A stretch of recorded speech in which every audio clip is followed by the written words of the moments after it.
Muito bom ter crianças no meio da gente, né? Louvando, adorando a Deus. Sei que muitas vezes o trato com as crianças são difíceis, mas existem coisas muito mais difíceis do que cuidar de criança. Hoje nós vamos ver uma delas aqui na Palavra de Deus. Mas antes da exposição da palavra, eu quero dar um aviso para a igreja. Já está no boletim. Quem não recebeu, por favor, pegue o boletim lá na entrada da igreja. Nós vamos, no segundo e quarto domingo, estar oferecendo uma classe de catecúmenos. Para você se tornar membro da igreja, é necessário você conhecer a doutrina, o sistema presbiteriano, a teologia reformada. Eu convido aquele que está interessado a compor essa classe na Escola Bíblica Dominical, que vai ter uma duração talvez de 4 meses, depende muito da turma, tá?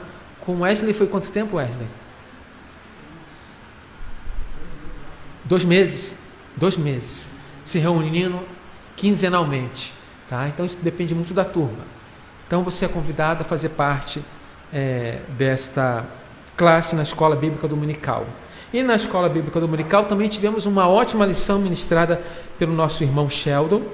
Eu quero convidar quem não vem na Escola Bíblica Dominical também se fazer presente. Estamos estudando o livro de Apocalipse. Algo maravilhoso, justamente sobre o Apocalipse, capítulo 2, do verso 1 até o verso 7. Nós vamos fazer essa leitura, Apocalipse 2, do 1 ao verso 7. É uma carta direcionada à igreja de Éfeso. Uma das 7 cartas. Outras cartas foram direcionadas à igreja de Esmirna, Pérgamo, Tiatira, Sardes, Filadélfia e Laodiceia. Essas 7 igrejas representam as igrejas de todos os tempos. É uma carta atual que serve também para a minha vida, que serve para a sua vida, que serve para a igreja do Jardim Monza, que serve para a igreja de Curitiba, que serve para a igreja do Brasil, que serve para a igreja do mundo.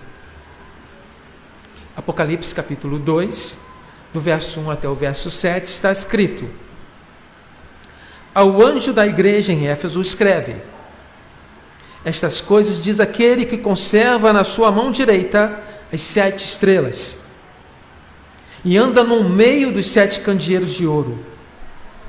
Conheço as tuas obras, tanto o teu labor como a tua perseverança, e que não podes suportar homens maus, e que pusestes à prova os que a si mesmos se declararam apóstolos, e não são, e os achastes mentirosos.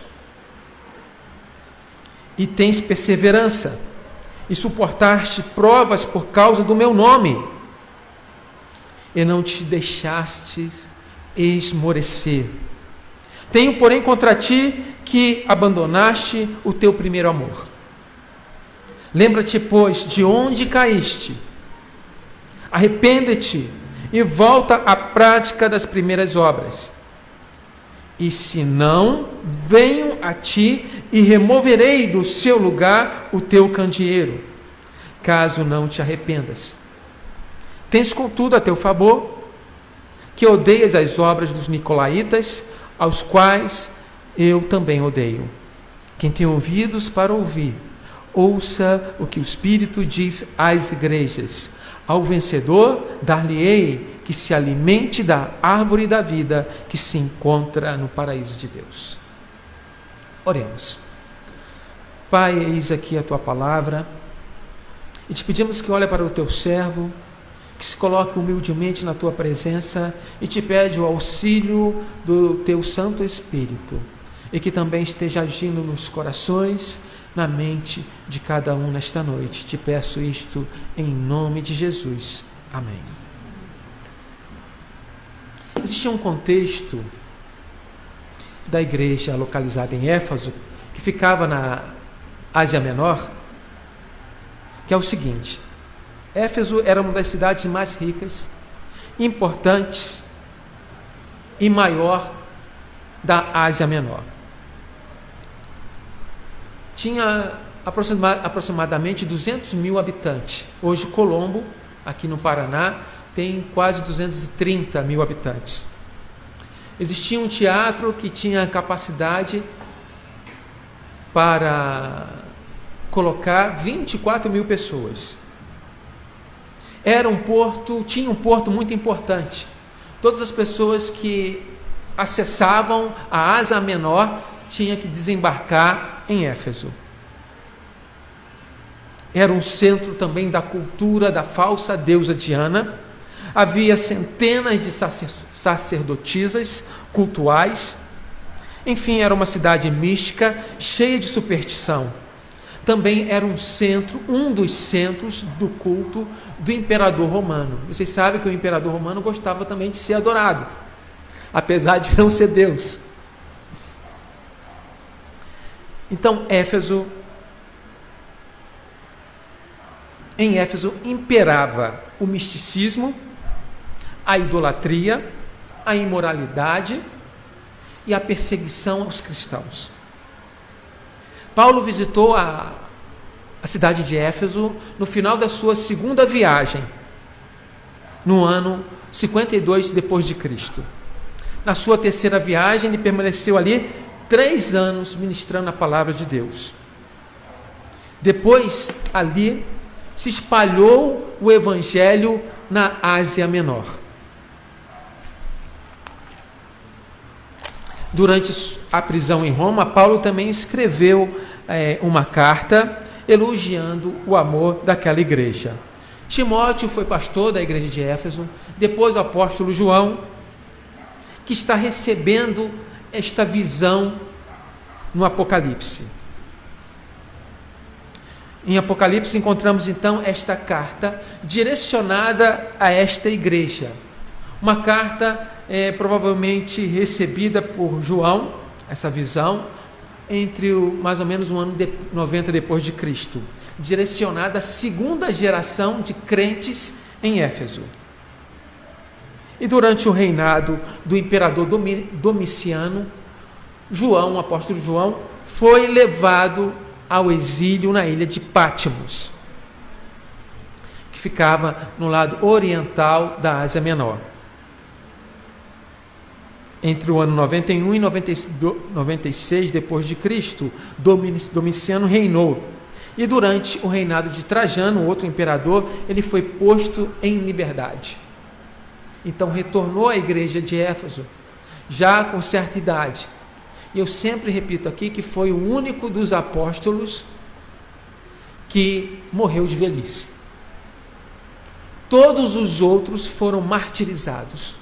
Todos os outros nossos irmãos foram mortos. E conta-se que na igreja de Éfeso, os historiadores contam que quando o apóstolo João era convidado, ele era conduzido até o púlpito com a sua dificuldade devido à idade. Ele chegava no púlpito e dizia aos irmãos: amai-vos, filhinhos, amai-vos uns aos outros. Esse amor é reflexo dessa carta. E ela começa dizendo, no verso 1, ao anjo da igreja em Éfeso escreve: estas coisas diz aquele que conserva na mão direita 7 estrelas e anda no meio dos 7 candeeiros de ouro. 7 estrelas são os pastores ou anjos, depende da interpretação, e os candeeiros de ouro eram luzes, tá? E isso representa o Espírito Santo na igreja. Os candeeiros representam a igreja. Jesus anda no meio desses 7 candeeiros, anda no meio da igreja. Ou seja, ele está presente, conforme escrito em Mateus 18:20, quando 2 ou 3 reunirem-se em meu nome, eu estarei no meio de vocês. Muitas vezes nós não enfatizamos isso. Dizemos que Jesus está assentado à destra de Deus, do lado direito de Deus. Mas esquecemos também que Ele está no meio de nós. É incompreensível, porque transcende a nossa compreensão, porque lidamos apenas na maior parte da nossa vida com coisas materiais. Como que eu posso estar em 2 lugares ao mesmo tempo? Eu não posso. Mas também eu não sou Deus, e Jesus é Deus. Por isso Ele pode estar aqui no nosso meio, andando conforme Ele andava no meio dos candeeiros e agia. Além da presença de Jesus e da ação de Jesus, o texto diz que Ele conhece as tuas obras. E aí nós vemos as qualidades da igreja de Éfeso, revelada pelo próprio Senhor Jesus Cristo. Primeiro, era uma igreja envolvida com a obra de Deus. Não uma igreja espectadora. O que é ser espectador? O que vem à mente, na sua mente, quando se fala essa palavra espectador? Espero que vocês não estejam vendo a TV Globo, que é muito manipuladora, que coloca coisas que são desagradáveis a Deus. Espectador parece que é aquele que está sentado assistindo. A igreja de Éfeso não era espectadora, ela era ativa, ela enganjada, ela operosa. E o texto fala de labor. E labor é aquele trabalho que te faz suar. Certamente muitos de vocês já tiveram essa sensação. Não vivia para si mesma. Não vivia entre as 4 paredes. Era um ramo cheio de frutos, ligado à videira verdadeira. Era uma igreja envolvida na obra, da mesma forma que nós precisamos ser, engajados na obra de Deus, no reino de Deus. Além disso, era uma igreja perseverante em sua fidelidade à doutrina. Vocês escutaram o contexto. E para ilustrar isso, e para termos uma compreensão melhor, se essa cidade ainda existisse hoje, uma cidade grande, com várias oportunidades de crescimento. Hoje, muitas vezes, muitas pessoas vão para os Estados Unidos por segurança, para conseguir emprego melhor, qualidade de vida, né? Éfeso era uma cidade grande, com várias oportunidades, mas também que perseguia os cristãos e os matava. Esse porto conhecido de Éfeso se tornou também conhecido para os cristãos como Porto dos Mártires, porque dali saíram os cristãos presos até Roma para serem jogados nas arenas e serem comidos pelos leões. Será que existiria hoje algum voluntário cristão para ir para Éfeso? Por isso, não era fácil viver em Éfeso. Viver em fidelidade e em perseverança à palavra de Deus. É mais fácil você cuidar das crianças aqui na igreja do que voltar no tempo e viver em Éfeso.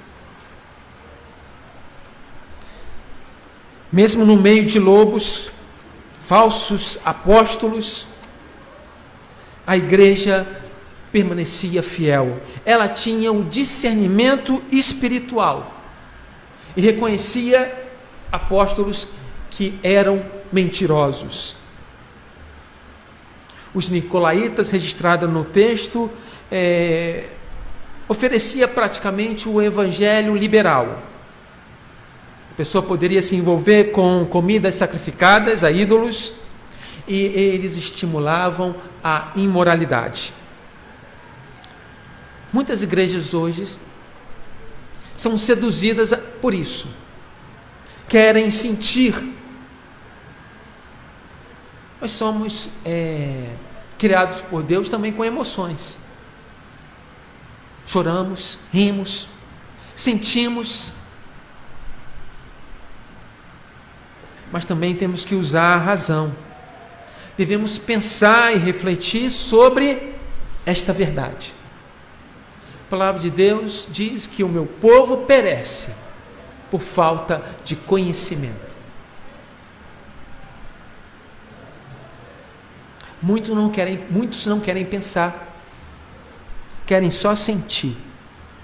Não querem pensar sobre a verdade. Não querem Deus, querem apenas as bênçãos que Deus dá. Além de ser uma igreja fiel na doutrina, além de ser uma igreja que trabalhava operosamente, era uma igreja também que perseverava na tribulação.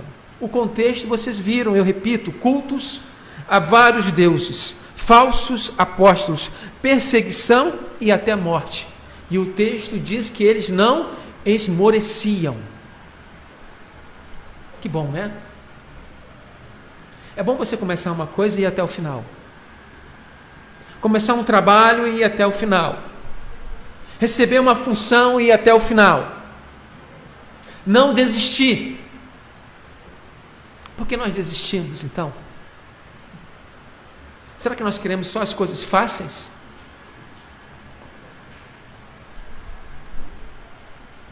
Permita-me elogiar o irmão Sheldon. Ele preparou um estudo aqui, tinha 8 folhas, é isso? Só do capítulo 12, do verso 1 até o verso 17. 8 folhas. E a pesquisa que ele fez não ficou só em volta da palavra de Deus. Ele pegou recursos externos, falando sobre a perseguição do povo judeu. Trabalho laboroso, suor. Foi fácil, irmão Sheldon?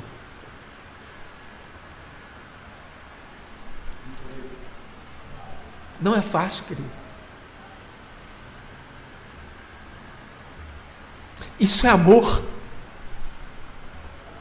Isso é engajamento. Isso é envolvimento.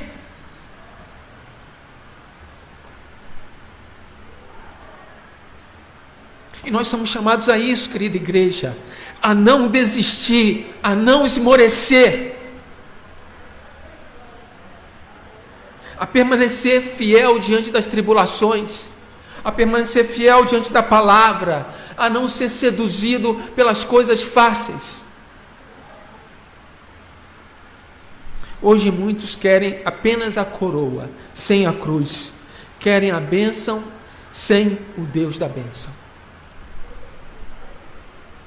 Mas Jesus também traz uma repreensão para essa igreja. Elas tinham esquecido ou caiu na falta do amor mútuo. João capítulo 13, verso 35.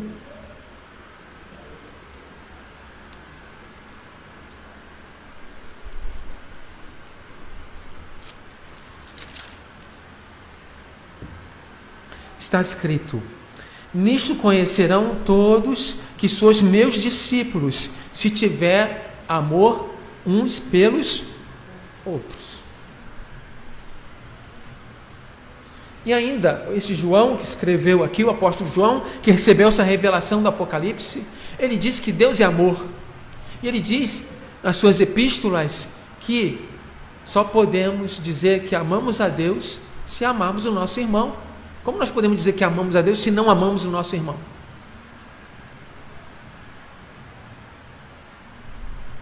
Só podemos amar porque Deus nos amou primeiro.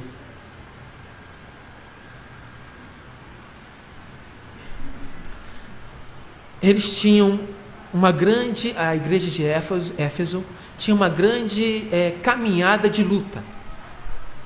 Eles lutaram contra os falsos apóstolos, permaneceram fiéis diante da perseguição, permaneceram fiéis diante da idolatria, da imoralidade, e adoraram um único Deus quando existia vários deuses na cidade. Eles não se contaminaram, mas eles perderam este amor, o primeiro amor. Sabe, nós podemos fazer algo sem amor, não podemos? Podemos fazer algo sem amor, sim. Podemos fazer um bolo sem amor, podemos fazer uma comida sem amor, podemos varrer a nossa casa sem amor, podemos lavar a louça sem amor. Mas o que adianta isso?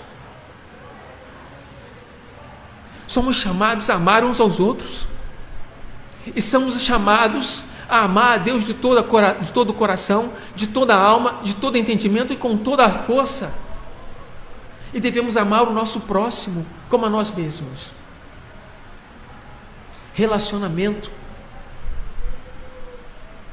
E quando fazemos com amor, fazemos com excelência, fazemos com alegria, porque amamos a Deus em primeiro lugar.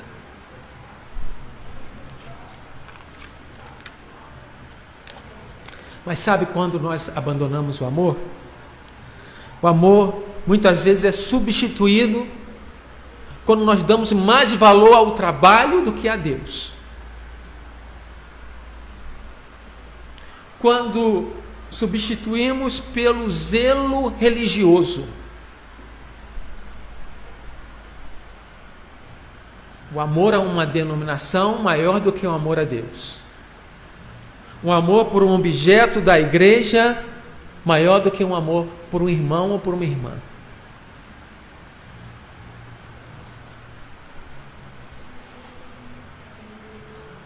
Abandonamos o amor quando examinamos o outro, quando olhamos o nosso irmão ou a nossa irmã, em vez de olharmos para nós mesmos.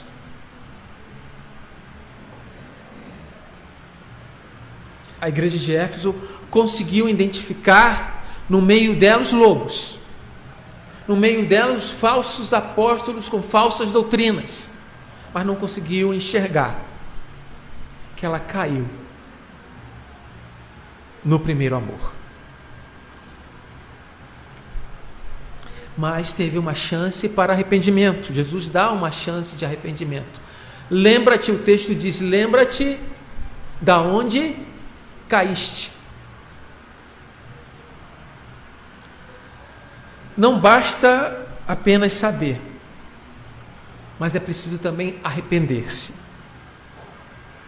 Precisamos saber onde devemos retornar. Arrependimento não é emoção, é uma decisão. E foi justamente isso que o filho pródigo fez. Ele lembrou de quê?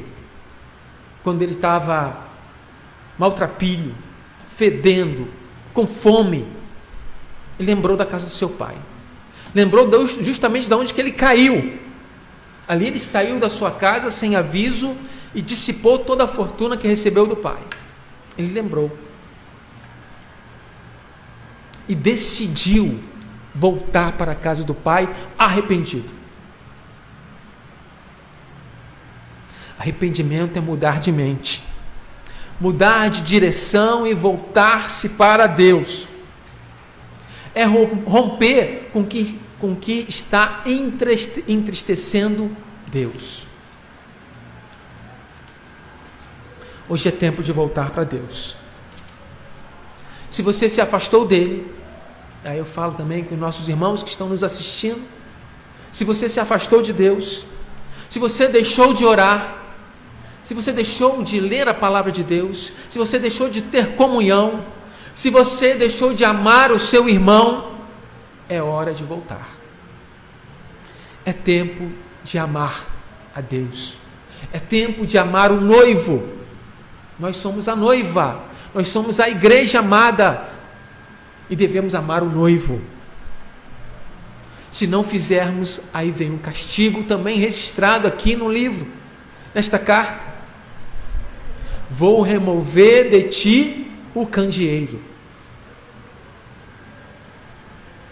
A luz, o Espírito, aquilo que faz brilhar. Quem não ama está em trevas. Hoje a igreja de Éfeso não existe mais. Aquela cidade também não existe mais, é outra. As coisas ficaram diferentes. Se você tem luz e a luz não é própria sua, a luz de Cristo, a igreja não tem luz própria. É a luz de Cristo que está em nós. A ação do Espírito que está em nós. E se essa luz não é colocada em um lugar alto para iluminar, para que serve? É como um ramo que não produz. Deve ser cortado. Querida igreja, viemos hoje, nesta noite, o local, o contexto histórico da cidade de Éfeso, o quão sedutora e quão perseguidora era aquela cidade. Vimos que Cristo está presente, segurando a sua mão direita, seus filhos e filhas, presente, agindo e sondando os corações. Ele te conhece, Ele me conhece. Vimos como Cristo elogiou a igreja, dizendo que ela era laborosa, trabalhadora, fiel na doutrina e perseverante. Vimos a repreensão, que é que ela deixou o primeiro amor, e nos traz uma mensagem de arrependimento. Lembra-te e arrepende-te de onde caíste. E traz uma advertência. O castigo: removerei de ti o espírito, o candeeiro. E por último, o verso 7. Ao vencedor. Quem tem ouvidos, ouça o que o Espírito diz à igreja. Ao vencedor, dar-lhe-ei que se alimente da árvore da vida que se encontra no paraíso de Deus.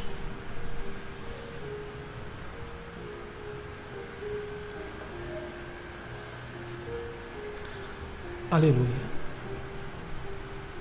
Como é bom termos essa promessa. Uma promessa que extrapola a nossa existência terrena e que nos leva a vislumbrar aquilo que Deus tem preparado para aqueles que o amam.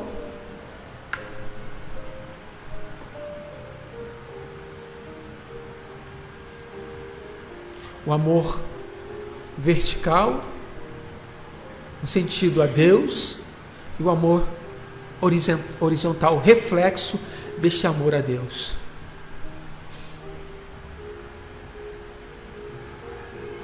Lemos num dos textos desse culto os redimidos cantando louvores ao Cordeiro de Deus. A proposta vai além de um relacionamento com o noivo.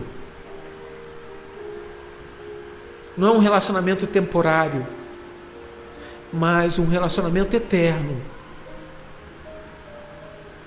Um relacionamento para toda a vida, como deve ser a figura do casamento aqui, até que a morte os separe. Mas no nosso caso, desse relacionamento com o noivo, nem a morte é capaz de nos separar do amor de Deus. Por isso, é hora de voltar-se a Deus.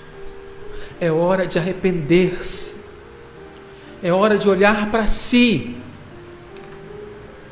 e lembrar que Jesus está no nosso meio, está presente, andando, agindo e nos conhecendo ou sondando o nosso coração. Arrependa-te. Lembre-te de onde caíste. Amém? Vamos orar mais uma vez.